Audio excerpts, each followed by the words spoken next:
샬롬 180일 성경 통독 19일차입니다. 오늘 우리가 함께 읽을 말씀은 민수기 1장부터 7장까지의 말씀입니다. 출애굽기 19장을 보면 이스라엘 백성들은 출애굽 후 홍해를 건너 시내산에 도착했습니다.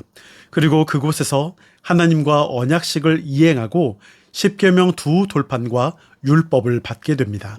또 성막도 만들면서 성막에서 진행될 제사에 대한 규례를 받습니다. 이 모든 과정이 언제 어디에서 이루어졌느냐?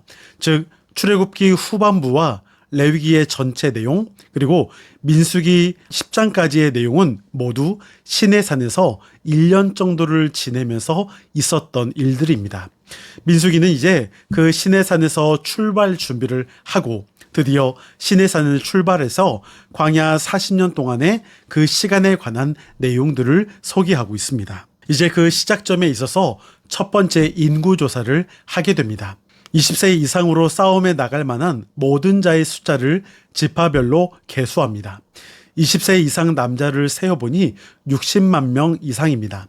인구조사를 통해 알 수 있는 사실은 하나님께서 아브라함과 이삭, 야곱에게 약속하신 자손에 대한 첫 번째 약속이 바로 성취되었음을 볼 수 있습니다.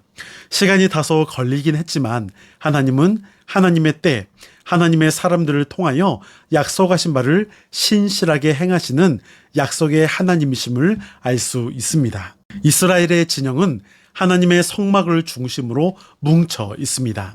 각각 세 지파씩 동, 서, 남, 북으로 배치되어 있고 그 중앙에는 레위 지파가 성소를 둘러싸고 있으며 또한 그 가운데 성막이 위치하고 있음을 볼 수 있습니다.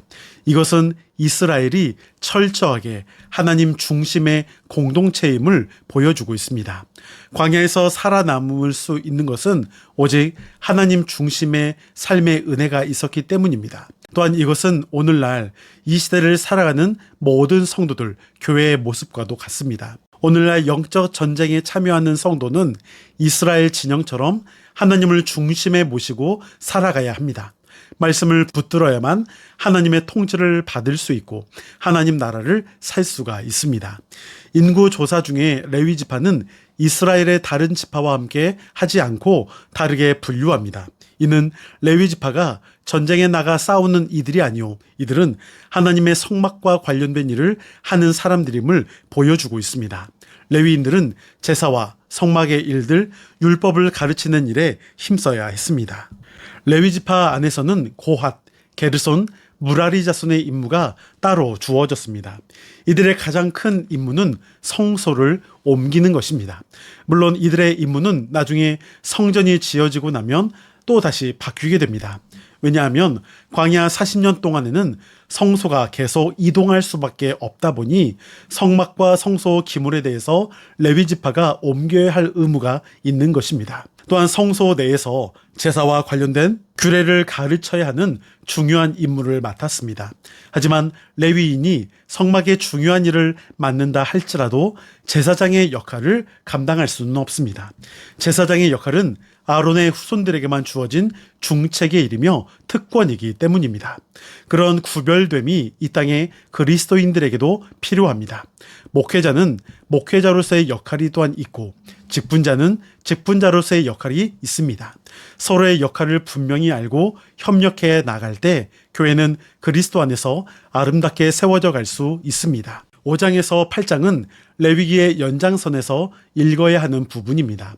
이스라엘 진의 거룩한 구별을 위해 부정을 제거할 것을 말씀하시고 나실인에 대한 규례를 말씀하시므로 하나님의 백성으로서 구별된 삶을 살아가도록 훈련시키십니다.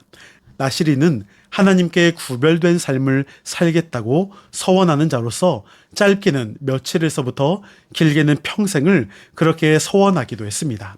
나실인은 포도주와 독주를 마셔서도 안 되며 건포도도 먹지 말라 합니다.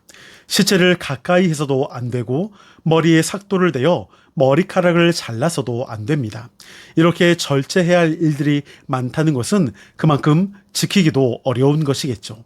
그만큼 나실인으로서 구별됨을 지키는 것이 참 쉽지 않은 일입니다.